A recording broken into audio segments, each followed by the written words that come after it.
বাচ্চা যখন ছোট থাকে একজন মায়ের কত কাজ থাকে সারাদিন। বাচ্চাকে খাওয়ানো, সময় মতো ঘুম পাড়ানো, স্নান করানো, তাকে ঠিকমতো সময় দেওয়া, এই করতে করতেই একজন মায়ের দিন থেকে রাত নিমেষেই ফুরিয়ে যায়। আবার বাচ্চা যখন একটু বড় হয়, একটু দুষ্টুমি করতে শেখে, আধো আধো কথা বলতে শেখে, তখন থাকে ঘর অগোছালো হওয়ার সময়। তখন মায়ের আরও একটা কাজ বেড়ে যায়, দিনের শেষে অগোছালো ঘরটাকে গুছিয়ে রাখার কাজ।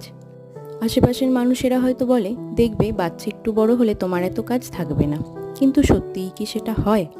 বাচ্চা বড় হওয়ার সাথে সাথে সে হয়তো তার নিজের কাজটা নিজে করতে পারে, গোছানো ঘর হয়তো আর অগোছালো হয় না। কিন্তু একজন বাচ্চাকে স্কুলে নিয়ে যাওয়া, পড়াশোনা শেখানো, এগুলো একজন মাকেই করতে হয়। তার সাথে থাকে মায়ের হাজারো সংসারের কাজ।